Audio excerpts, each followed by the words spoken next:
Welcome back to my channel. আজকে আমরা আলোচনা করব রাদারফোর্ডের পরমাণু মডেলের সীমাবদ্ধতা নিয়ে। অর্থাৎ রাদারফোর্ড যে পরমাণু যে মডেলটি তিনি দিয়েছিলেন, সেই পরমাণু মডেলের কিছু কি ত্রুটি বা সীমাবদ্ধতা সেখানে থেকে যায়। তো রাদারফোর্ডের পরমাণু মডেলের কি কি ত্রুটিগুলো দেখা যায় সেটা আজকে আমরা আলোচনা করব। তো প্রথম যে ত্রুটি রয়েছে, সেই ত্রুটিতে আমরা যে ম্যাক্সওয়েলের তড়িৎচুম্বকীয় তরঙ্গ তত্ত্ব পড়েছি, সেখানে কি দেখেছিলাম যে কোনো গতিশীল আধানযুক্ত কণা যদি সেটা গতিশীল অবস্থায় থাকে, তাহলে কি হবে, সেটা অনবরত শক্তি বর্জন করতে থাকবে। এবং কীভাবে বর্জন করতে থাকবে, সেটা নিরবচ্ছিন্নভাবে শক্তি বর্জন করতে থাকবে, যেটা আমরা জেনেছি ম্যাক্সওয়েলের তড়িৎচুম্বকীয় তত্ত্ব অনুযায়ী। তাহলে যেহেতু রাদারফোর্ডের পরমাণু মডেলে কি রয়েছে, নিউক্লিয়াসের বাইরে যে ইলেকট্রন মহল রয়েছে, সেই ইলেকট্রন মহলের বাইরে কি হচ্ছে, ইলেকট্রনগুলো ঘূর্ণায়মান অবস্থায় রয়েছে। তাই ইলেকট্রন যদি ঘূর্ণায়মান অবস্থায় থাকে, এবং ইলেকট্রন হচ্ছে কি নেগেটিভ আধান তড়িৎগ্রস্ত একটা কণা, তাই তো, তাহলে সেখান থেকে কি হবে, ইলেকট্রন থেকে শক্তি ক্রমাগত কি হবে, নির্গত হতে থাকবে বা শক্তি বর্জন করতে থাকবে। তাহলে এক সময় ইলেকট্রনের শক্তি কমতে থাকবে। যেমন ধরো ছবিটিতে দেখা যায়, তাহলে বুঝতে পারবে। ধরো এই হচ্ছে নিউক্লিয়াস, আর এই হচ্ছে ধরো ইলেকট্রন। এই ইলেকট্রন কি হচ্ছে, ধরো এইভাবে ঘুরছে চারিদিকে। তো এইভাবে যখন কক্ষপথে ঘুরছে ইলেকট্রনটি, তখন যেহেতু ইলেকট্রন ক্রমাগত কি হচ্ছে, শক্তি বর্জন করছে, তাহলে কি হবে, ইলেকট্রন ক্রমশ শক্তি হারাতে থাকবে। এবং হারাতে থাকলে ওর যে কক্ষপথের যে ব্যাসার্ধ, সেটা কি হবে, আস্তে আস্তে ক্রমশ কমতে থাকবে। তাহলে এইভাবে ইলেকট্রনগুলো যেহেতু শক্তি ও ক্রমশ হারাচ্ছে, সেই কারণে ওই যে কক্ষপথের যে ব্যাসার্ধ, সেটা দেখো আস্তে আস্তে কি হবে, এইভাবে কমতে থাকবে। তার কারণ হচ্ছে ইলেকট্রনটির শক্তি ক্রমাগত কি হচ্ছে, নির্গত হচ্ছে। তাহলে এইভাবে তার শক্তি কমতে কমতে কমতে কমতে এক সময় কি হবে, সেই ইলেকট্রনটি নিউক্লিয়াসে গিয়ে পড়বে। তাহলে নিউক্লিয়াসে যদি পড়ে, তাহলে কি হবে, পরমাণুর যে গঠন, সেটা কি হবে, বিনষ্ট হয়ে যাবে। অর্থাৎ পরমাণু স্থায়ী নয়, সেটা কি রাদারফোর্ডের পরমাণু মডেলের অনুযায়ী সেটাকে বলা যায়। কিন্তু আমরা জানি যে পরমাণু হচ্ছে কি সুস্থিত। তাহলে এই যে পরমাণুর যে সুস্থিত, সেটাকে কিন্তু আমরা রাদারফোর্ডের পরমাণু মডেল অনুযায়ী সেটাকে আমরা ব্যাখ্যা করতে পারলাম না, বা পরমাণুর যে স্টেবিলিটি, সেটাকে কোনোভাবে রাদারফোর্ডের পরমাণু মডেল অনুযায়ী সেটাকে ব্যাখ্যা করা গেল না। আচ্ছা, এই যে ইলেকট্রনটি তাহলে ক্রমাগত শক্তি হারিয়ে হারিয়ে কি হয়েছে, সে এইভাবে তার ক্রম হাস্যমান ব্যাসার্ধের কক্ষপথে আস্তে আস্তে ঘুরতে ঘুরতে সেটা কোথায় হবে, একসময় নিউক্লিয়াসে গিয়ে পড়ার কথা। এবং ইলেকট্রনের এই যে পথ, এই পথটাকে বলা হয় তাকে স্পাইরাল পথ।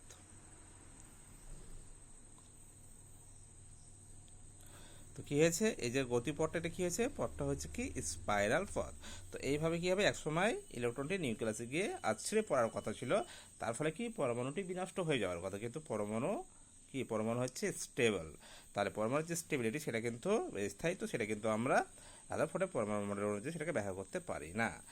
আরেকটা ত্রুটি দেখা যায়, সেটা হচ্ছে যে পরমাণুর ক্ষেত্রে আমরা কি দেখেছিলাম, হাইড্রোজেন পরমাণুর ক্ষেত্রে যেমন বামার স্মৃতি দেখেছিলাম, রেখা বর্ণালী, এছাড়াও লিমান, তারপরে প্যাসেন, ব্র্যাকেট ফোন, এগুলো তো আমরা দেখেছিলাম। তবে পরমাণুর ক্ষেত্রে কি দেখতে পাই, এক কথায় আমরা রেখা বর্ণালী দেখতে পাই। তো রেখা বর্ণালী দেখতে পাই। আবার ম্যাক্সওয়েলের যে তড়িৎ চুম্বকীয় তত্ত্ব, সেটা বলা হচ্ছে যে শক্তি কী হবে, শক্তি সেটা ক্রমাগত নিরবচ্ছিন্নভাবে সেই শক্তি কী হবে, বর্জন করতে থাকে। তাহলে নিরবচ্ছিন্নভাবে যদি শক্তি বর্জন করতে থাকে, তাহলে পরমাণুর যে বর্ণালী, সেটা কি নিরবচ্ছিন্ন বর্ণালী পাওয়ার কথা ছিল।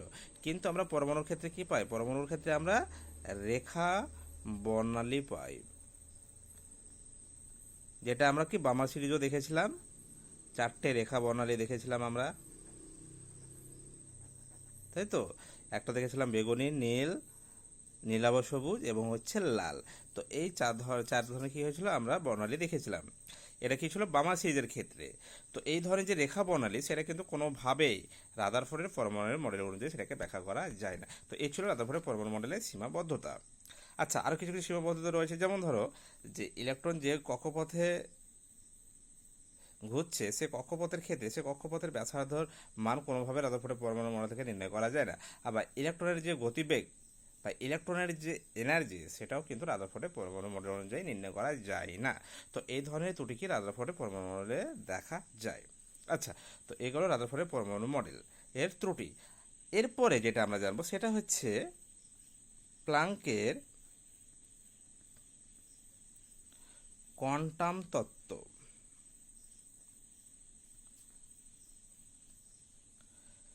এতক্ষণ যে আমরা রাদারফোর্ডের যে পরমাণু মডেলের যে ত্রুটিগুলো দেখেছিলাম, সেই পরমাণু ত্রুটিগুলোকে থেকে কি হয়েছিল, বিজ্ঞানী প্লাঙ্ক তার কোয়ান্টাম তত্ত্বের সাহায্যে এই যে যেগুলোকে ব্যাখ্যা করা গেল না, পরমাণুর স্থায়িত্ব বা রেখা বর্ণালী, সেগুলোকে কিন্তু কি প্লাঙ্কের কোয়ান্টাম তত্ত্ব দিয়ে সহজেই ব্যাখ্যা করা যায়।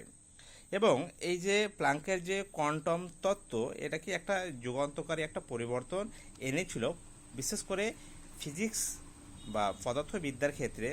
সেখানে একটা বিস্তর বা একটা যুগান্তরকারী সেটাকে একটা পরিবর্তন এনেছিল। তো প্লাঙ্কের এই কোয়ান্টাম তত্ত্ব কি, সেটা এবার আমরা জানব। আচ্ছা, তো প্লাঙ্কের যে কোয়ান্টাম তত্ত্ব সেটি দিয়েছিলেন 1901 খ্রিস্টাব্দে। তো এই 1901 খ্রিস্টাব্দে প্লাঙ্ক তার যে কোয়ান্টাম তত্ত্ব দিয়েছিল, সেই কোয়ান্টাম তত্ত্বে কী কী আলোচনা হয়েছিল, কী কী ধরা হয়েছিল, সেগুলো এবার আমরা আজকে আলোচনা করব। তো প্রথমে যে প্লাঙ্কের কোয়ান্টাম তত্ত্বে যেটা বলা হয়েছিল, যে কোনো বস্তু থেকে যখন কি হবে, ধরো এই একটা বস্তু, সেখান থেকে যখন বস্তু থেকে যখন শক্তি শোষণ হবে বস্তুর মধ্যে, অর্থাৎ বস্তু যখন শক্তি শোষণ করবে বা বস্তু থেকে যখন শক্তি বর্জন হবে, তো এই যে শক্তির শোষণ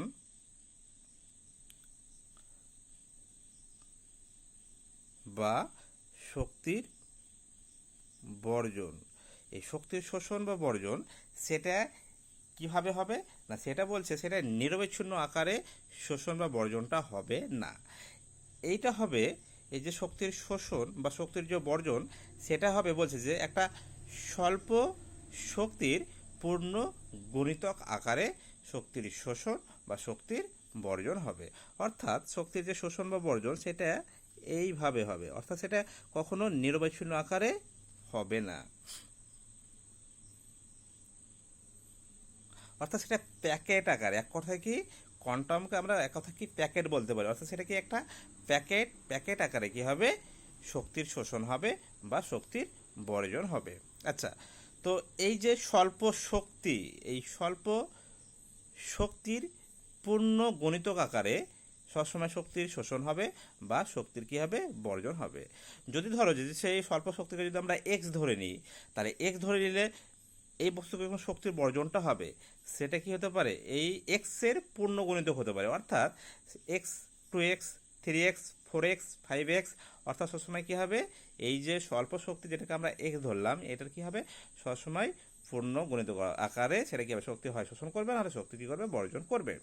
কখনো সেটা এক্স পরিমাণ শক্তি বর্জন করতে পারে, বা 2x পরিমাণ শক্তি, 3x পরিমাণ শক্তি, এইভাবে কি হবে, প্যাকেট আকারে কি হবে, শক্তিগুলো বর্জন হবে বা শোষণ হবে, সেটা কখনো কিন্তু নিরবিচ্ছিন্ন আকারে হবে না। আচ্ছা, 2 নম্বর পয়েন্টে বলা হলো যে এই যে স্বল্প শক্তি, এই স্বল্প শক্তিটাকে বলা হচ্ছে কোয়ান্টাম। অর্থাৎ যখন কোনো বস্তু শক্তি শোষণ করবে বা বর্জন করবে, যে স্বল্প শক্তির পূর্ণ গণিতক আকারে শক্তি শোষণ করবে বা বর্জন করবে, সেই স্বল্প শক্তিটাকে বলা হচ্ছে কি, কোয়ান্টাম। এবং যখন এটা আমরা আলোর ক্ষেত্রে ব্যবহার করব এই শক্তিটাকে, তখন সেটাকে বলা হয়ে থাকে কি, ফোটন। আলোর ক্ষেত্রে সেটাকে কি বলা হয়ে থাকে, স্বল্প শক্তিটাকে বলা হয়ে থাকে ফোটন। আচ্ছা, 3 নম্বরে বলা হলো যে এই যে কোয়ান্টামের যে শক্তিটা থাকবে, অর্থাৎ এই যে এক্স বললাম একটু আগে, যে এক্সের যে মান সেটা কিন্তু নির্দিষ্ট থাকে না, অর্থাৎ কোয়ান্টামের যে শক্তি সেটা কখনো নির্দিষ্ট হয় না। এই যে কোয়ান্টামের যে শক্তি, এই কোয়ান্টামের শক্তিটা এইটা নির্ভর করবে কার উপর না, বস্তু যখন কি হচ্ছে শক্তি শোষণ বা বর্জন করছে, সেটা কি আকারে, তরঙ্গের আকারে। তাহলে কি বলছে, যে তরঙ্গ শোষণ করবে বা বর্জন করবে, সেই তরঙ্গের কম্পাঙ্কের উপর, তরঙ্গের কম্পাঙ্ক, অর্থাৎ কোয়ান্টাম শক্তি সেটা কার উপর নির্ভর করবে, তরঙ্গের কম্পাঙ্ক কীরকম রয়েছে তার উপর নির্ভর করেছে সে কোয়ান্টামটার শক্তি কীরকম হবে। আচ্ছা, তারপরে 4 নম্বর পয়েন্টে বলা হয়েছে যে এই যে শক্তি, সেটাকে যদি আমরা কোয়ান্টাম শক্তিটাকে যদি আমরা ই আকারে প্রকাশ করি, ই চিহ্ন দ্বারা প্রকাশ করি, তাহলে বলছে এই যে কোয়ান্টাম শক্তি সেটা কার সমানুপাতিক হবে না, যে তরঙ্গের যখন শক্তিটা কী হচ্ছে, তরঙ্গের আকারে কী হয়েছে, বর্জন হচ্ছে বা গ্রহণ হচ্ছে, তখন সেই তরঙ্গের কম্পাঙ্কের অর্থাৎ নিউ এর সমানুপাতিক হবে। এবার ধরো এইটাকে যদি আমরা সমানুপাতিক করে উঠাতে, কী হবে, এইচ নিউ হবে। তাহলে এইটাই হচ্ছে প্লাঙ্কের যে কোয়ান্টাম তত্ত্ব, তার যে এনার্জির যে ইকুয়েশন, সেটা হচ্ছে এইটা, ইকুয়ালস টু এইচ নিউ। এই যে এইচ, এইটাকে বলা হয়েছে প্লাঙ্কের ধ্রুবক বা প্লাঙ্ক কনস্ট্যান্ট বলা হয়, এটার মান হচ্ছে 6.626 ইন্টু 10⁻⁻27 আর্গ সেকেন্ড, বা এটাকে যদি জুলে বলা হয় তাহলে 6.626 ইন্টু 10⁻34 জুল সেকেন্ড। তো এই হচ্ছে প্লাঙ্কের যে ধ্রুবক তার মান। এবার বলা, একটু আগে যে বললাম যে এই যে শক্তি শোষণ বা যে শক্তি বর্জন হচ্ছে, সেটা কি হচ্ছে যে এই স্বল্প শক্তির পূর্ণ গণিতক আকারে, অর্থাৎ যখন শক্তির শোষণ বা বর্জনটা হবে, তো বলছে ই এর মানটা এটা হতে পারে এইচ নিউ, স্বল্প শক্তি এইচ নিউ, বা এর পূর্ণ গণিতক সেটা 2H নিউ হতে পারে, বা 3H নিউ হতে পারে, বা 4H নিউ হতে পারে। অর্থাৎ যখন শক্তির শোষণ বা বর্জনটা হচ্ছে, তখন সেটা এইচ নিউ হতে পারে, 2H নিউ হতে পারে, 3H নিউ হতে পারে, 4H নিউ হতে পারে, যে কোনো মান হতে পারে। কিন্তু এটা কখনো এরকম হবে না যে 1.1H নিউ বা 2.5H নিউ বা 3.2H নিউ, এইটা কিন্তু কখনোই হবে না। অর্থাৎ সবসময় সেটা কী হবে, সেটা সবসময় পূর্ণ সংখ্যার গণিতক আকারে কী হবে, শক্তির শোষণটা হবে বা বর্জনটা হবে। তো এই ছিল প্লাঙ্কের কোয়ান্টাম তত্ত্ব। আচ্ছা, এরপরে এই যে প্লাঙ্কের কোয়ান্টাম তত্ত্বের উপর ভিত্তি করে বিজ্ঞানী নিলস বোর তিনি কি করেন, পরমাণুর যে মডেল, রাদারফোর্ডের পরমাণুর যে মডেল ছিল, সেটাকে তিনি কিছুটা সংশোধন করে সেই মডেলের কিছু তিনি স্বীকার্য দেন। আচ্ছা, তো এবার আমরা জানবো যে বোরের পরমাণু মডেল। তো বোরের পরমাণু মডেল এইটি তিনি দিয়েছিলেন 1913 খ্রিস্টাব্দে, অর্থাৎ 1911 খ্রিস্টাব্দে যখন রাদারফোর্ড পরমাণু মডেল দিয়েছিলেন, ঠিক তার 2 বছর পরে কি 1913 খ্রিস্টাব্দে দিয়েছিলেন বিজ্ঞানী নিলস বোর তার পরমাণু মডেলটি দিয়েছিলেন। তো এটা আমরা কি জানবো এবার, বোরের পরমাণু মডেল। অনেক সময় দেখে কি রাদারফোর্ড বোরের পরমাণু মডেলও বলা হয়ে থাকে। তার কারণ হচ্ছে এই যে মডেলের যে মূল ধারণাটা, সেটা নিয়ে হয়েছিল কিন্তু রাদারফোর্ডের যে পরমাণু মডেল সেখান থেকে। তো এবার আমরা জানবো যে এই যে বোরের পরমাণু মডেল, সেটাতে কি কি স্বীকার্যগুলো নেওয়া হয়েছিল বোরের পরমাণু মডেলের ক্ষেত্রে। তো প্রথমে যে স্বীকার্য, মেন স্বীকার্যগুলো আমরা মূলত এখানে জানবো। তো স্বীকার্য নাম্বার 1, অর্থাৎ প্রথম যে স্বীকার্যে ধরে নেওয়া হয়েছিল যে, ধরো এই হচ্ছে নিউক্লিয়াস আর এই হচ্ছে ইলেকট্রন মহল, অর্থাৎ বিভিন্ন কক্ষপথে যেখানে ইলেকট্রনগুলো কি করবে, ঘুরতে থাকে। তো বলা হচ্ছে যখন কোন একটি কক্ষপথে কি হবে, বলা হচ্ছে যে ইলেকট্রনগুলো এই যে নিউক্লিয়াস থেকে একটি নির্দিষ্ট ব্যাসার্ধের কক্ষপথে কি হবে, ইলেকট্রনগুলো অবস্থান করবে। অর্থাৎ এখানে যেহেতু কিন্তু নিউক্লিয়াসের চারিদিকে কি, আমরা এখানে অসংখ্য কক্ষপথ কিন্তু কল্পনা করতে পারি। কিন্তু রাদারফোর্ডের যে নিলস বোরের যে পরমাণু মডেল, সে স্বীকার্যে ধরে নেওয়া হয়েছে বা বলা হয়েছে যে ইলেকট্রনগুলো কিন্তু যে কোনো কক্ষপথে আবর্তন করতে পারবে না, কতগুলি নির্দিষ্ট ব্যাসার্ধের কক্ষপথে কি থাকবে, ইলেকট্রনগুলো অবস্থান করবে। এবং বলা হচ্ছে যে ইলেকট্রনগুলো সেই ব্যাসার্ধের কক্ষপথে অবস্থান করবে যে কক্ষপথে ইলেকট্রনের যে ভরবেগ সেটা কি হবে, অর্থাৎ ইলেকট্রনের ভরবেগ যদি আমরা লিখি mv/r, এইটা সমান হবে ইলেকট্রনগুলো এমন কক্ষপথে আবর্তন করবে যে কক্ষপথের ভরবেগ হবে, কৌণিক ভরবেগ হবে, কৌণিক ভর হবে বলছে mvr সমান হবে h/2π এর পূর্ণ সংখ্যার সরল গুণিতক। অর্থাৎ এখানে কি নিতে পারি, n নিতে পারি। তো যেখানে m কি, m হচ্ছে ইলেকট্রনের ভর, v হচ্ছে আর কক্ষপথে উপস্থিত ইলেকট্রনের কি, অর্থাৎ আর ব্যাসার্ধের কক্ষপথে ইলেকট্রনের বেগ, আর হচ্ছে কি কক্ষপথের ব্যাসার্ধ, আর এইচ হচ্ছে কি প্লাঙ্কের ধ্রুবক। এখানে যে এন এর মান কি 1, 2, 3 যে কোনো পূর্ণ সংখ্যা কি হতে পারে, হতে পারে।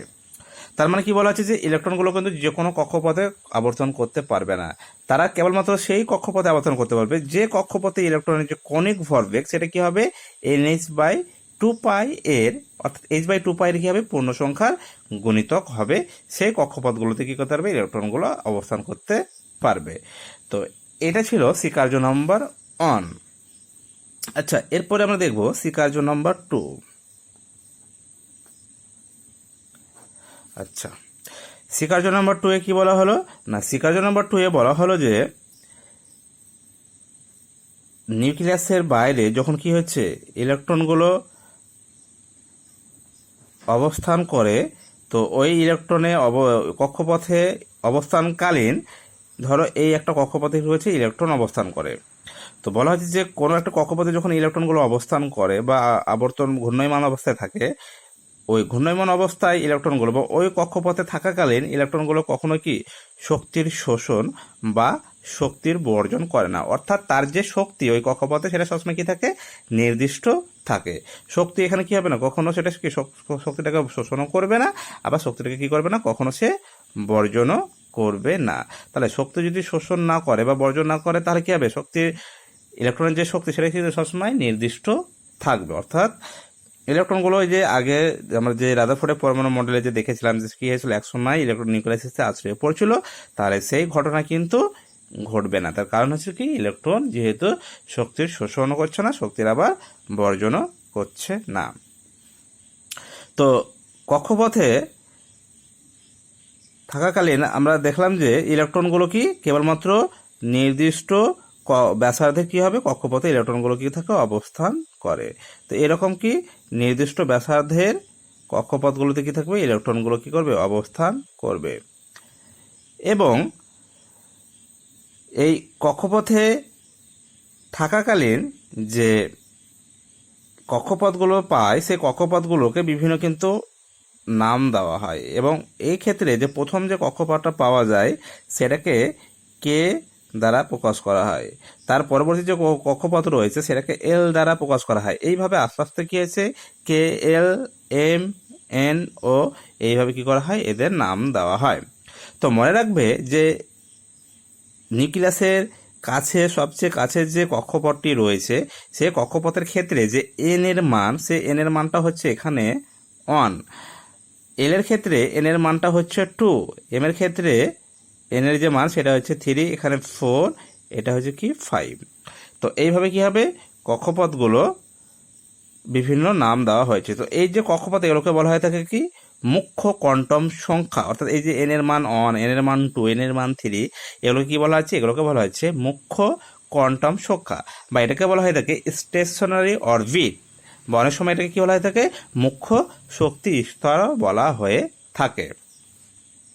এখন এই যে কক্ষপথগুলো রয়েছে, আমরা নিউক্লিয়াস থেকে যত দূরের দিকে যাব, অর্থাৎ যত বেশি ব্যাসার্ধের কক্ষপথের দিকে এগোবো, তত কি হবে, সে কক্ষপথের যে এনার্জি বা যে শক্তি সেটার মান কিন্তু ক্রমশ কি হবে, বৃদ্ধি পেতে থাকে।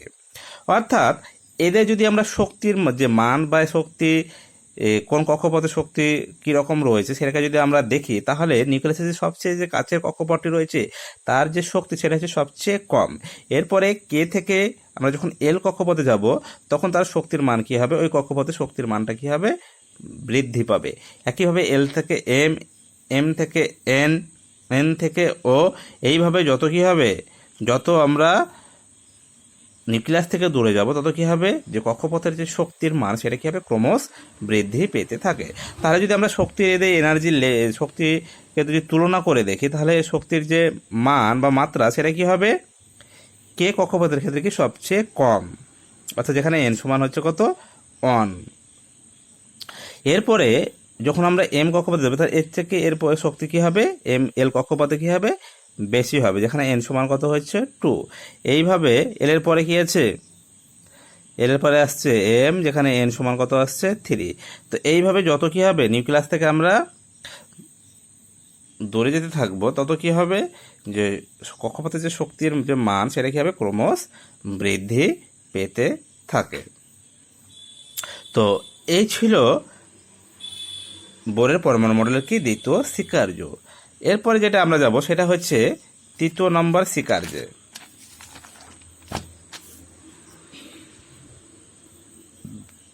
স্বীকার্য 3। আচ্ছা, তো স্বীকার্য 3-তে কি বলা হলো না, স্বীকার্য 3-তে বলা হলো যে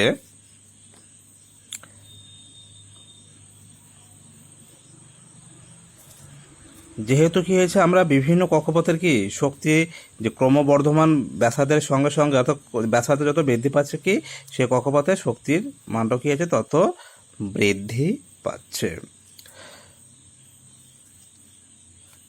তাহলে যখন কোনো একটা কক্ষপথে যখন একটা ইলেকট্রন থাকে, অর্থাৎ এই হচ্ছে নিউক্লিয়াস এবং এর বাইরে কি রয়েছে বিভিন্ন ধরনের কক্ষপথগুলো রয়েছে, তাই তো, যেখানে কে এল এম এন এই কক্ষপথগুলো আমরা দেখলাম। তো এই কক্ষপথে বিভিন্ন যে কক্ষপথের শক্তির মান সেটা কি হচ্ছে নিউক্লিয়াস থেকে ক্রমশ যত ব্যাসার্ধ বাড়ছে তত কি হচ্ছে শক্তির মানটাও তত বাড়ছে।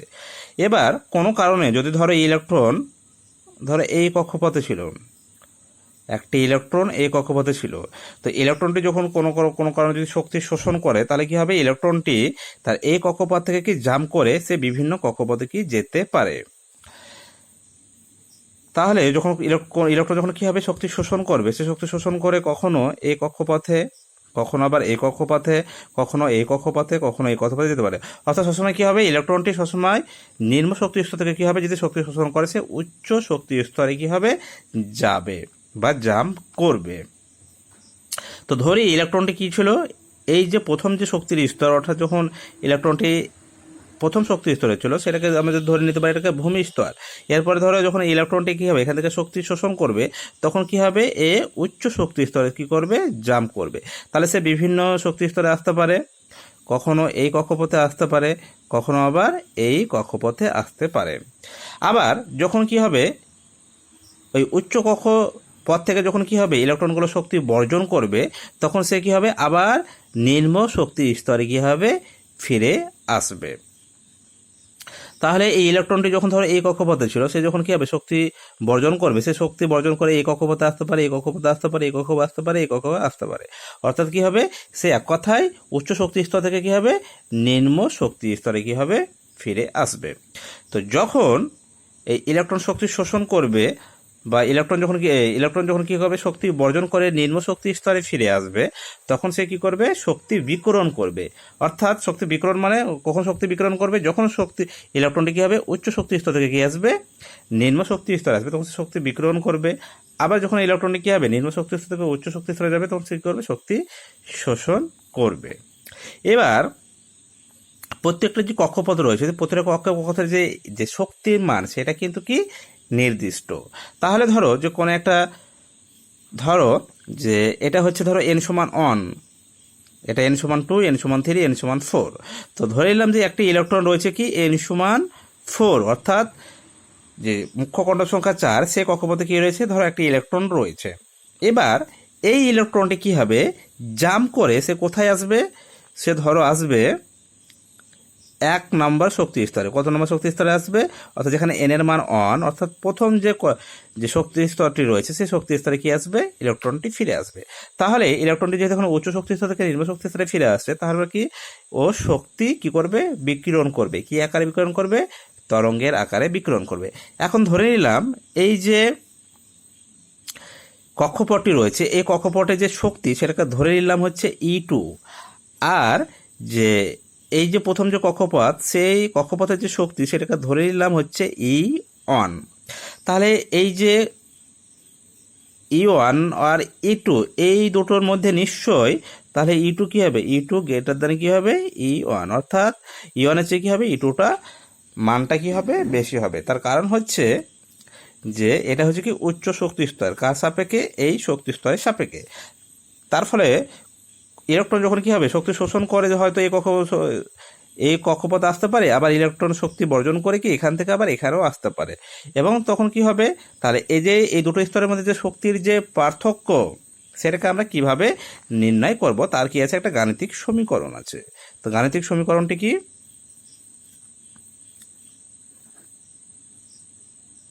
আচ্ছা, তো যখন ইলেকট্রন ধরো এই কক্ষপথ থেকে কি হবে, ও শক্তি বর্জন করে যখন এই কক্ষপথে ফিরে আসবে, সে কি করবে, সেটা তরঙ্গ আকারে কি করবে, শক্তিটাকে বিকিরণ করবে। এবং যে তরঙ্গ বিকিরণ করবে তার একটা নির্দিষ্ট কি থাকবে, একটা কম্পাঙ্ক থাকবে। এখন এই যে দুটো স্তরের মধ্যে যে শক্তির যে পার্থক্য, সেটাকে ধরে নিলাম সেটা হচ্ছে ডেল ই। তো ডেল ই সমান, এই যে ডেল ই, এই ডেল ই সমান কার সঙ্গে সমান হবে, এটা সমান হবে এইচ নিউ এর সঙ্গে কি হবে, সমান হবে। তো ডেলিটা কি, ডেলিটা হচ্ছে E2 মাইনাস E1 সমান হচ্ছে কি এইচ নিউ। অর্থাৎ এই দুটো শক্তি স্তরের মধ্যে যে পার্থক্য, সেটা কার সঙ্গে সমান হচ্ছে, অর্থাৎ সবসময় কি হবে বললাম, যে যখন কি হবে ইলেকট্রনটি এখান থেকে জাম্প করে এখানে আসবে, সে শক্তি কি করবে, বিকিরণ করবে তরঙ্গের আকারে। এবং সেই তরঙ্গের যদি কম্পাঙ্ক কি হয়ে থাকে, নিউ হয়ে থাকে, সেটাই হচ্ছে কি এই নিউ। এখানে দেখো যেহেতু E2 মান নির্দিষ্ট, E1ও নির্দিষ্ট, আবার যে প্লাঙ্ক কনস্ট্যান্ট সেটাও কি নির্দিষ্ট, তাহলে যে কম্পাঙ্কর মান সেটাও কি থাকবে, নির্দিষ্ট থাকবে। অর্থাৎ ইলেকট্রনটি যখন এই কক্ষপথ থেকে এই কক্ষপথে ফিরে আসবে, সে কিন্তু একটা নির্দিষ্ট কম্পাঙ্কেরই তরঙ্গ কি করবে, বিকিরণ করবে। তার মানে সবসময় কী পাবো, সবসময় আমরা একটি নির্দিষ্ট কী পেয়ে থাকবো, বর্ণালী পেয়ে থাকবো। তাহলে যখনই কোনো একটা শক্তিস্তর থেকে অন্য একটা শক্তিস্তরে কী হবে, ইলেকট্রন ফিরে আসবে, বা ইলেকট্রন যখন যাবে, তো যখন ইলেকট্রন ফিরে আসবে তখন কী হবে, শক্তি সে বর্জন করবে, এবং আমরা কী পেয়ে থাকবো, তার জন্য আমরা বর্ণালী পেয়ে থাকি। কী পেয়ে থাকি, বর্ণালী। এবং সবসময় যে বর্ণালীগুলো পাবো সেগুলো কী হবে, নির্দিষ্ট থাকবে। তার কারণ হচ্ছে যেহেতু কক্ষপথগুলো নির্দিষ্ট, এবং যে কক্ষপথের যে শক্তিগুলো রয়েছে, যে শক্তির মান সেটা হচ্ছে কি নির্দিষ্ট। তো সেই কারণে ইলেকট্রন যখন একটা উচ্চ শক্তি স্তর থেকে কোনো একটা নিম্ন শক্তি স্তরে আসবে, তখন আমরা কি পেয়ে থাকবো, সবসময় একটা কি নির্দিষ্ট কম্পাঙ্কের বর্ণালী বা তরঙ্গ কি থাকবো, আমরা পেয়ে থাকি। তো সেই কারণে কি হয়, আমরা পরমাণুর ক্ষেত্রে সবসময় কি একটা নির্দিষ্ট বর্ণালী আমরা পেয়ে থাকি। আচ্ছা, তো এখান থেকে আমরা একটু শক্তির যে কোয়ান্টাইজেশন ধারণা, সেটা একটু আমরা আলোচনা করব। শক্তির কোয়ান্টাইজেশন ধারণা,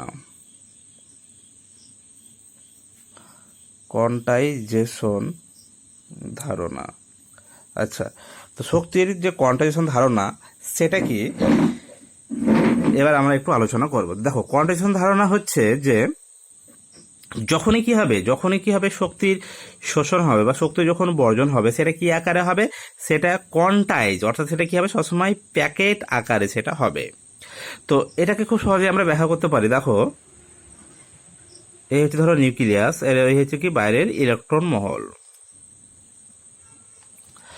তো যখন ধরো যে এখানে ইলেকট্রনটি ধরো এখানে রয়েছে, তো এখান থেকে যখন ইলেকট্রনটি এই কক্ষপথে আসবে, তখন সে কি হবে, একটি নির্দিষ্ট পরিমাণ কি করবে, একটি নির্দিষ্ট পরিমাণ, অর্থাৎ নির্দিষ্ট শক্তির তরঙ্গ সে কি করবে, বিকিরণ করবে। এবং অর্থাৎ কি একটা নির্দিষ্ট কম্পাঙ্কের কি হবে, আমরা তরঙ্গ পাবো। অর্থাৎ এক কথায় কি একটা নির্দিষ্ট বর্ণালী আমরা পেয়ে থাকবো যখন ইলেকট্রনটি এই কক্ষপথ থেকে কি আসবে, এই কক্ষপথে ফিরে আসবে। তো এখন যে কোয়ান্টাইজেশন ধারণা সেটা কি না, ধরো সবাই তো যে মই দেখেছো, মইয়ের ক্ষেত্রে কি থাকে, এরকম, এটা হচ্ছে কি ধরো মই। এবার যখন কেউ এই মই দিয়ে কি হবে, উপরের দিকে ওঠে বা উপর দিকে যখন নিচের দিকে নামে, তখন সবসময় দেখবে আমাদের যে ধাপগুলো ফেলতে হয়, সেটা আমরা এখান থেকে ধাপটা কিন্তু আমরা এখানেই ফেলবো। অর্থাৎ এই যে ফাঁকা জায়গায়, এখানে কিন্তু কখনোই আমরা পা ফেলি না, তার কারণ হচ্ছে এটা হচ্ছে শূন্য স্থান। আবার যখন আমরা এখান থেকে এখানে আসব, আমাদেরকে ধাপটা কিন্তু এখান থেকে আমাকে এখানেই রাখতে হবে, কখনো আমরা এইখানে বা এইখানে বা এইখানে আমরা রাখতে পারবো না। ঠিক একইভাবে ইলেকট্রনগুলো যখন কি হবে, শক্তি শোষণ করে উচ্চ শক্তি স্তরে যাবে, বা শক্তি বর্জন করে যখন কি হবে নিম্ন শক্তির ফিরে আসবে, তখন কি হবে, সবসময় তারা কিন্তু একটা নির্দিষ্ট কক্ষপথ থেকে কি হবে, আরেকটি নির্দিষ্ট কক্ষপথে আসবে। এমনটা নয় যে এখান থেকে এখানে আসবে বা এখান থেকে এখানে আসবে, এমনটা কখনো হয় না। তো ইলেকট্রনগুলো সবসময় কী হবে, এখান থেকে যদি এখানে আসতে হয় তাহলে এখান থেকে হয় এখানে আসতে হবে বা এখান থেকে তাকে এখানে আসতে হবে। কখনো এমনটা হবে না যে এখান থেকে সে এখানে বা এখান থেকে এখানে, এটা কখনোই হবে না। অর্থাৎ যে বলা হচ্ছে যে শক্তিটা যে শোষণ বা শক্তির যে বর্জনটা হবে সেটা সে সময় কী হবে, সেটা প্যাকেট আকারে হবে এবং একটা কি নির্দিষ্ট পরিমাণ হবে। তো এটাই হচ্ছে কি শক্তির কোয়ান্টাইজেশন ধারণা। অর্থাৎ শক্তির শোষণ বা বর্জন সেটা সবসময় কী হবে, একটা নির্দিষ্ট পরিমাণে এবং নির্দিষ্ট কী হবে, প্যাকেট আকারে হবে।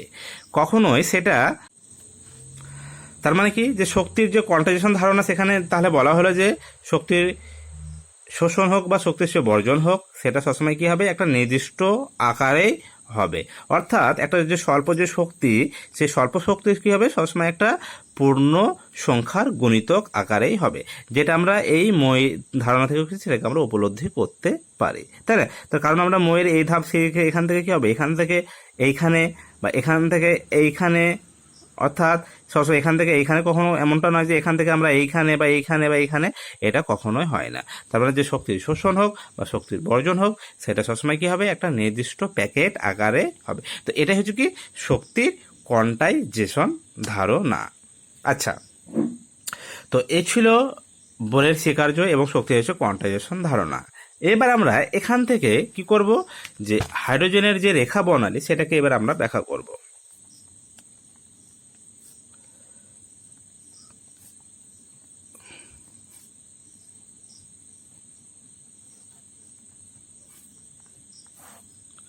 আচ্ছা, তো হাইড্রোজেনের রেখা বর্ণালীর ক্ষেত্রে আমরা যে বামা সিরিজে যখন দেখেছিলাম যে 4 ধরনের বর্ণালী পাওয়া যায়, তাই তো?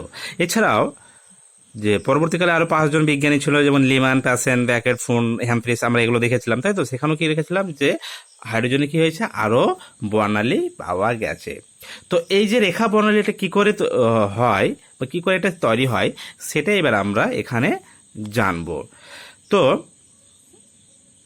এই হচ্ছে ধরো একটা নিউক্লিয়াস, কোনো একটা পরমাণু নিউক্লিয়াস, সেই নিউক্লিয়াসের বিশেষ করে আমরা যদি হাইড্রোজেনের ক্ষেত্রে আলোচনা করি, তাহলে হাইড্রোজেনের ক্ষেত্রে যে নিউক্লিয়াসের যে পরে যে কক্ষপথটি রয়েছে, সেখানে যেহেতু হাইড্রোজেনের ক্ষেত্রে আমরা জানি যে এটা হচ্ছে অন অন, অর্থাৎ সেখানে একটি ইলেকট্রন আছে আর একটি প্রোটন আছে। তার মানে যে একমাত্র ইলেকট্রনটি রয়েছে সেটা হচ্ছে প্রথম কক্ষপথে থাকবে। তো এ হচ্ছে ধরো এই প্রথম কক্ষপথে আছে ইলেকট্রনটি রয়েছে। তো এই যে প্রথম কক্ষপথে থাকাকালীন, অর্থাৎ হাইড্রোজেনের ইলেকট্রনগুলো সাধারণ অবস্থায় কি থাকে, প্রথম কক্ষপথেই থাকে এবং এটাকে বলা হয়ে থাকে ভূমিস্তর বা এটাকে বলা হয়ে থাকে গ্রাউন্ড স্টেট। অর্থাৎ প্রথম যে ইলেকট্রনটির যে এনার্জি লেভেলে থাকবে সেটা হচ্ছে গ্রাউন্ড স্টেট এনার্জি লেভেলে ইলেকট্রনটি থাকে। যখন কি হবে, এই ইলেকট্রনটি কি হবে, এর উপর তাপ বা আলো পড়বে, অর্থাৎ সেই শক্তি যখন কি হবে, এর শক্তি যখন ইলেকট্রনটি শোষণ করবে, তখন কি হবে, এই ইলেকট্রনটি প্রথম যে কক্ষপথ, এখানে কি রয়েছে, আরো নির্দিষ্ট ব্যাসার্ধে কি রয়েছে, অসংখ্য কক্ষপথ রয়েছে। তো কক্ষপথগুলো যদি আমরা এইভাবে দেখাই,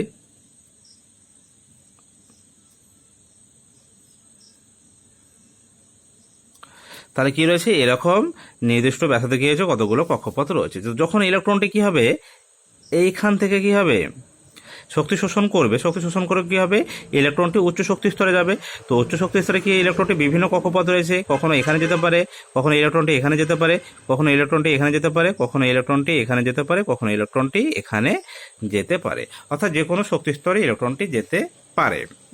তো যখন ধরো হাইড্রোজেন কিছু সংখ্যক, অর্থাৎ কিছু পরিমাণ যখন আমরা হাইড্রোজেন গ্যাসকে নিয়ে এইভাবে বর্ণালীর পরীক্ষা করি, তো যখন কিছু সংখ্যক হাইড্রোজেন, অর্থাৎ কিছু পরিমাণ হাইড্রোজেন গ্যাসের মধ্যে কি রয়েছে, এখানে অসংখ্য কি রয়েছে, হাইড্রোজেন পরমাণু রয়েছে। তাহলে এখানে কি রয়েছে, অনেক অনেক কি হাইড্রোজেন পরমাণু রয়েছে কিছু সংখ্যক হাইড্রোজেন গ্যাসের মধ্যে। এবার এই পরমাণুগুলোর মধ্যে প্রত্যেকটাতে কি রয়েছে, একটি করে ইলেকট্রন রয়েছে। এবার এই ইলেকট্রনগুলো কি হবে, ইলেকট্রনগুলো যেহেতু এখানে বিভিন্ন পরমাণু কি হবে, বিভিন্ন যে পরমাণুগুলো রয়েছে হাইড্রোজেনে, সেখানে কি রয়েছে যে একটি করে ইলেকট্রনগুলো রয়েছে, সেই ইলেকট্রনগুলো কি হবে বিভিন্ন পরিমাণ কি শক্তি সে শোষণ করবে। শোষণ করে কি হবে, সে বিভিন্ন পরিমাণ কি হবে শক্তি স্তর কি হবে জাম্প করবে। অর্থাৎ কখনো সে এল কে থেকে এল বা এম বা এন বা ও বা এই ধরনের কি হবে উচ্চ শক্তি স্তরের কক্ষপথে, যে কোনো কক্ষপথে কি হতে পারে ইলেকট্রনগুলো উচ্চ শক্তি স্তরে যেতে পারে। আবার ইলেকট্রনগুলো যখন উচ্চ শক্তি স্তর থেকে যখন নিম্ন শক্তি স্তরে ফিরে আসবে, তখন ইলেকট্রনটি উচ্চ শক্তি স্তর থেকে যে কোনো নিম্ন শক্তি স্তরে ফিরে যেতে পারে। ধরো যে কোনো একটা পরমাণুর ইলেকট্রন কি রয়েছে উত্তেজিত হয়ে ধরো এই কক্ষপথে এসেছে, অর্থাৎ শক্তি শোষণ করেছে এই কক্ষপথে এসেছে। এবার এই কক্ষপথে যখন এটা হচ্ছে উচ্চ শক্তি স্তর, এবার এই ইলেকট্রনটি কি হবে এখান থেকে ও শক্তি বর্জন করে যে কোনো নিম্ন শক্তি স্তরে কি করতে পারে ফিরে আসতে পারে। কখনো সে এখান থেকে এখানে আসতে পারে, আবার কখনো এখান থেকে এখানে আসতে পারে, আবার কখনো এখান থেকে এই কক্ষপথে আসতে পারে, এই কক্ষপথে আসতে পারে। সে কি করতে পারে যে কোনো কক্ষপথে ফিরে আসতে পারে। এই যে কোনো কক্ষপথে ফিরে আসতে পারে বলে কি দেখতে পাই আমরা হাইড্রোজেনের ক্ষেত্রে একটি পরমাণুর মধ্যে একটি ইলেকট্রন থাকা সত্ত্বেও আমরা কি দেখতে পাই হাইড্রোজেনের ক্ষেত্রে কিন্তু বিভিন্ন কি পেয়ে থাকি আমরা বিভিন্ন রেখা বর্ণালী পেয়ে থাকি। যদিও কি বললাম যে হাইড্রোজেনের একটি পরমাণুর মধ্যে কি রয়েছে একটি ইলেকট্রনই রয়েছে, তা সত্ত্বেও আমরা হাইড্রোজেনের ক্ষেত্রে কি অনেক রেখা বর্ণালী পেয়ে থাকি। তো সেটার কারণ হচ্ছে এটাই যে যেহেতু এখানে অসংখ্য হাইড্রোজেন পরমাণু থাকে এবং অসংখ্য হাইড্রোজেন পরমাণুতে যে ইলেকট্রনগুলো রয়েছে তারা শক্তি শোষণ করে বিভিন্ন উচ্চ শক্তি স্তরে দিতে পারে, আবার উচ্চ শক্তি স্তর থেকে তারা কি বিভিন্ন নিম্ন শক্তি স্তরে কি করতে পারে ফিরে আসতে পারে।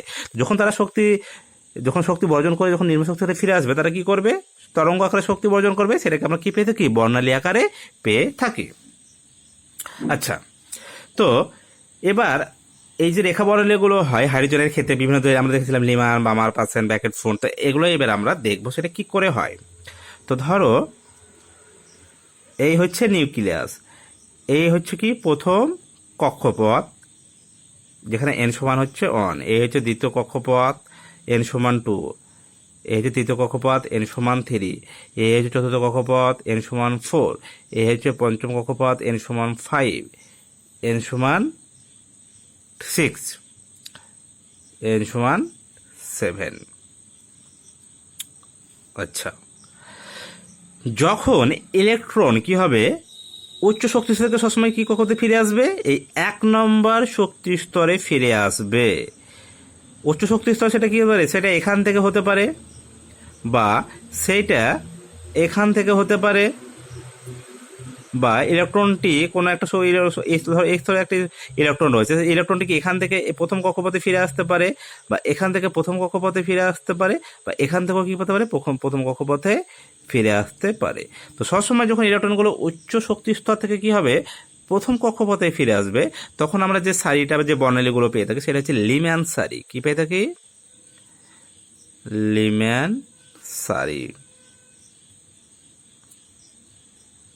আচ্ছা, এরপরে যখন ইলেকট্রনটি কি হবে উচ্চ শক্তি থেকে সবসময় কি হবে দ্বিতীয় কক্ষপথে ফিরে আসবে যেখানে এন সমান হচ্ছে 2।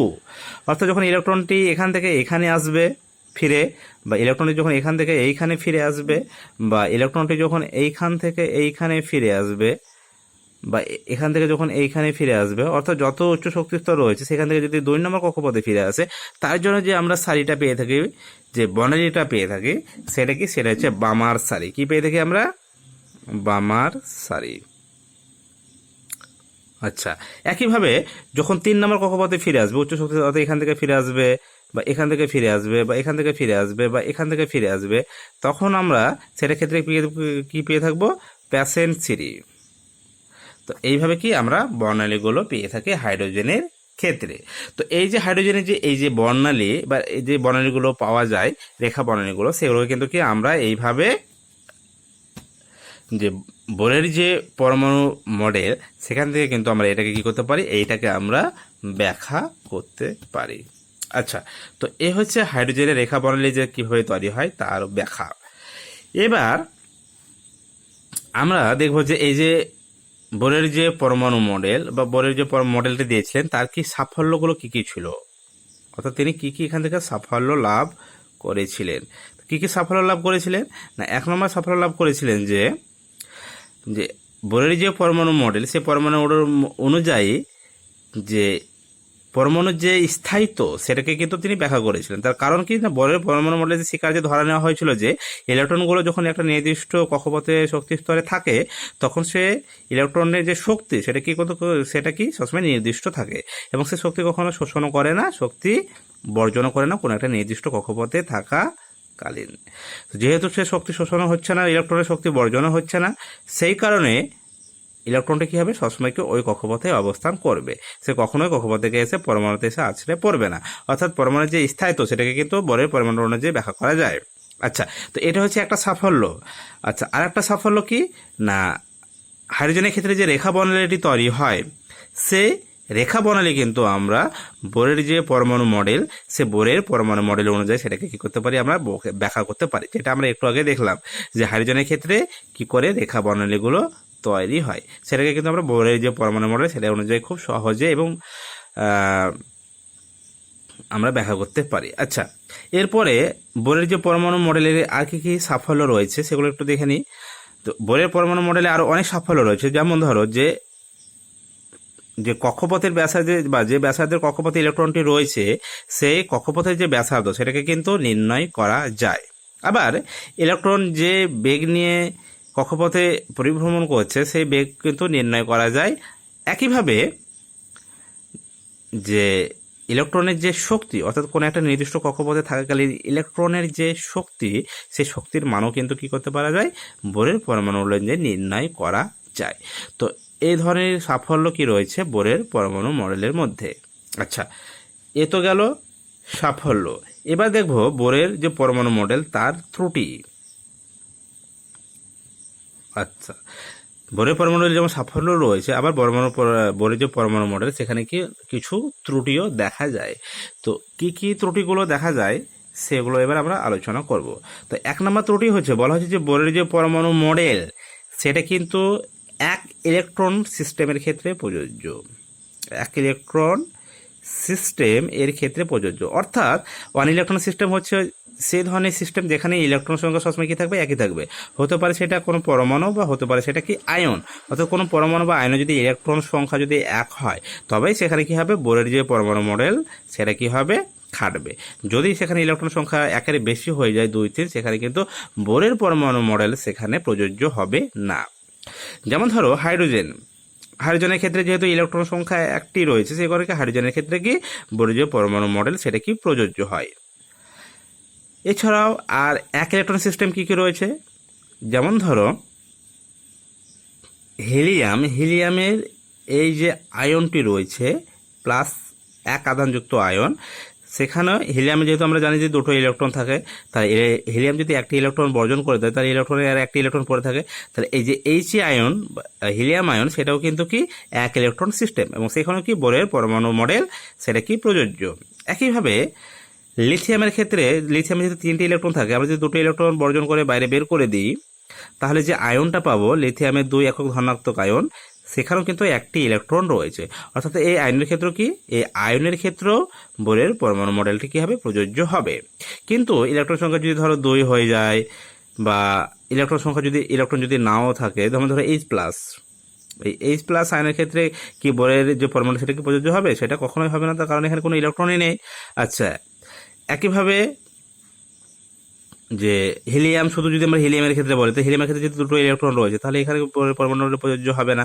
অর্থাৎ এক কথায় একমাত্র যে এখানে একটি ইলেকট্রন রয়েছে, সেই সিস্টেমের ক্ষেত্রে কিন্তু বোরের পরমাণু মডেল কি হবে, প্রযোজ্য হবে। তো এটা ছিল কি 1 নম্বর ত্রুটি। আচ্ছা, আর কি কি ত্রুটি দেখা যায়? 2 নম্বর ত্রুটি হচ্ছে যে আমরা যেমন হাইড্রোজেনের ক্ষেত্রে কি পেয়েছিলাম, বামার সারিতে 4টে বর্ণালী পেয়েছিলাম, তাই তো, 1, 2, 3, 4। এটা কি ছিল, এটা ছিল বেগুনি, এটা ছিল নীল, নীলাভ সবুজ এবং লাল।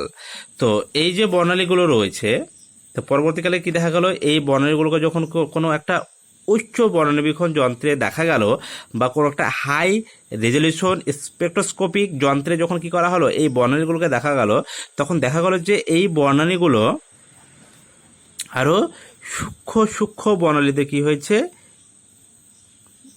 আরও সূক্ষ্ম বর্ণালী। অর্থাৎ এটা হচ্ছে সেই বর্ণালীটা, এই বর্ণালীটা কি হয়েছে আরও সূক্ষ্ম সূক্ষ্ম বর্ণালীতে কি হয়েছে ভেঙে যাচ্ছে।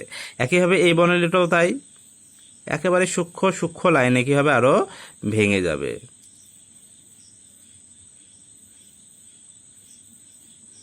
তো এই যে কি করে আরও সূক্ষ্ম সূক্ষ্ম বর্ণালীতে এরা কি হচ্ছে ভেঙে যাচ্ছে বা সূক্ষ্ম সূক্ষ্ম বর্ণালী তৈরি হচ্ছে, সেটার কিন্তু ব্যাখ্যা বোরের পরমাণু মডেল থেকে পাওয়া যায় না। তো এটা ছিল একটা ত্রুটি। আচ্ছা, 3 নম্বর ত্রুটি হচ্ছে যে যখন এই বর্ণালীগুলোকে কি করা হয় কোনো একটা চৌম্বক ক্ষেত্রে বা তড়িৎ ক্ষেত্রে রাখা হয়, সেখানেও কিন্তু এই ধরনের কি হবে বর্ণালীগুলো সূক্ষ্ম সূক্ষ্ম বর্ণালীতে কি হয়ে যাচ্ছে ভেঙে যাচ্ছে। তাহলে এবার সূক্ষ্ম সূক্ষ্ম বর্ণালী সেখানে দেখা যাচ্ছে। তো এই যে যখন কোনো একটা চৌম্বক ক্ষেত্রের উপস্থিতিতে কি করা হবে, যখন চৌম্বক ক্ষেত্রের উপস্থিতিতে এই ধরনের সূক্ষ্ম সূক্ষ্ম বর্ণালীতে বিভাজিত হবে, তখন যে এফেক্টটা হয় সেটাকে বলা হয় থাকে জিম্যান এফেক্ট। কি বলা হয় থাকে জিম্যান এফেক্ট। আবার যখন তড়িৎ ক্ষেত্র উপস্থিতিতে দেখা যায় যে তড়িৎ ক্ষেত্রের উপস্থিতিতে কি হয়েছে এই বর্ণালীগুলো সূক্ষ্ম সূক্ষ্ম বর্ণালীতে কি হয়েছে ভেঙে যাচ্ছে। তাহলে এই যে তড়িৎ ক্ষেত্রের উপস্থিতিতে এই যে বর্ণালী তৈরি হচ্ছে সূক্ষ্ম সূক্ষ্ম বর্ণালী, এই যে এফেক্ট এটাকে বলা হয়েছে কি স্টার্ক এফেক্ট। কি বলা হয়েছে এটাকে স্টার্ক এফেক্ট। তো এই যে জিম্যান এফেক্ট বা স্টার এফেক্ট এগুলোকে কিন্তু কোনোভাবেই বোরের পরমাণু মডেল সেটাকে কোনোভাবেই ব্যাখ্যা দিতে পারে না। আচ্ছা, 4 নম্বরে যে ত্রুটিতে দেখা যায় সেটা হচ্ছে যে পরমাণুর যে গঠন, অর্থাৎ পরমাণুর যে গঠন সেটা কিন্তু কি যে বোরের যে পরমাণু মডেল সেখানে যে গঠনটা দেখানো হয়েছে যে এইভাবে দেখানো হয়েছে, অর্থাৎ এই যে আকৃতি এটা হচ্ছে একটা 2D আকৃতি একটা পরমাণু মডেলের, কিন্তু পরমাণুর যে গঠন সেটা হচ্ছে ত্রিমাত্রিক। অর্থাৎ পরমাণু সবসময় কি থাকে ত্রিমাত্রিক, মানে কি দৈর্ঘ্য প্রস্থ উচ্চতা যেখানে 3টেই থাকে, তাই তো। তো পরমাণুর যে গঠন সেটা হয়ে থাকে ত্রিমাত্রিক, কিন্তু এখানে পরমাণু কখনো এরকম চ্যাপ্টা আকারে হয় না। অর্থাৎ এই যে 2D যে গঠন সেটা কখনোই পরমাণুর গঠন প্রকৃত গঠন নয়। পরমাণুর যে 3D গঠন বা ত্রিমাত্রিক যে গঠন সেটা কিন্তু কোনোভাবে বলে পরমাণু মডেল ব্যাখ্যা দিতে পারে না। আচ্ছা, তো এই হচ্ছে কি বোরের যে মডেলের যে ক্ষেত্রে যে ত্রুটিগুলো দেখা যায় সে ত্রুটি। আর আরেকটা ত্রুটি রয়েছে সেটাকে বলা যেতে পারে, যেমন ধরো যে হাইজেনবার্গের যে অনিশ্চয়তা নীতি রয়েছে সেই অনিশ্চয়তা নীতিকে এই বোরের যে পরমাণু মডেল সেখান থেকে কোনোভাবেই ব্যাখ্যা করা যায় না। বা হাইজেনবার্গের যে অনিশ্চয়তা নীতি এই নীতির সঙ্গে পরমাণু মডেলের কি থেকে কোনো মিল দেখা যায় না। কি বলা আছে হাইজেনবার্গের অনিশ্চয়তা নীতি। আচ্ছা, হাইজেনবার্গের যে অনিশ্চয়তা নীতি সেটা পরবর্তীকালে কি হবে এটা আমরা পুরো ডিটেলসে জানবো। তো বলেছি যে হাইজেনবার্গের অনিশ্চয়তা নীতি হচ্ছে যে পরমাণুর মধ্যে যে ক্ষুদ্রাতি ক্ষুদ্র যে ইলেকট্রনগুলো রয়েছে, তো বলা হচ্ছে যে কোনো একটা ক্ষুদ্রাতি ক্ষুদ্র গতিশীল কণার ক্ষেত্রে বা ইলেকট্রনের ক্ষেত্রে যদি আমরা বলি যে ইলেকট্রনের ক্ষেত্রে সেখানে একই সঙ্গে ওই ধরনের কণার ভরবেগ এবং পজিশন একই সময়ে নির্ণয় করা সম্ভব নয়। হাইজেনবার্গের অনিশ্চয়তা নীতি কি বলছে না যে ইলেকট্রনের মতো ক্ষুদ্রাতি ক্ষুদ্র গতিশীল কণার একই সঙ্গে ভরবেগ এবং তার অবস্থান একই সঙ্গে নির্ণয় করা সম্ভব নয়। কিন্তু বোরের পরমাণু অনুযায়ী কিন্তু কি আমরা তাদের যে ভরবেগ বা তার যে অবস্থান সেটাকে কিন্তু বোরের পরমাণু অনুযায়ী একই সঙ্গে নির্ণয় করা যায়, কিন্তু হাইজেনবার্গের যে অনিশ্চয়তা নীতি সেটা বলছে কখনোই সেটা সম্ভব নয়। তাহলে এদিক থেকে কি যে বোরের যে পরমাণু মডেল সেখানের সঙ্গে যে হাইজেনবার্গের যে অনিশ্চয়তা নীতি তার কিন্তু কোনো মিল দেখা যাচ্ছে না। তো এই সমস্ত ত্রুটিগুলো কি বোরের যে পরমাণু মডেল সেখানে দেখা যায়। তাহলে কি আজকে আমরা কি জানলাম, আজকে আমরা প্লাঙ্কের কোয়ান্টাম তত্ত্ব, তারপরে বোরের পরমাণু মডেলের কিছু কাজও জানলাম, তাই তো। এছাড়াও কি জানলাম যে হাইড্রোজেন যে রেখা বর্ণালী সেটা কি করে তৈরি হয়, বোরের পরমাণু মডেলের সাফল্য, তার কিছু ত্রুটি আমরা আজকে জানলাম। তো আজকে এই পর্যন্ত। এরপরে যে নেক্সট যে বিষয়গুলো রয়েছে বিশেষ করে যে কোয়ান্টাম সংখ্যাগুলো রয়েছে সেগুলো নিয়ে আমরা পরে ক্লাসে আলোচনা করবো। আজকে এই পর্যন্ত, ধন্যবাদ।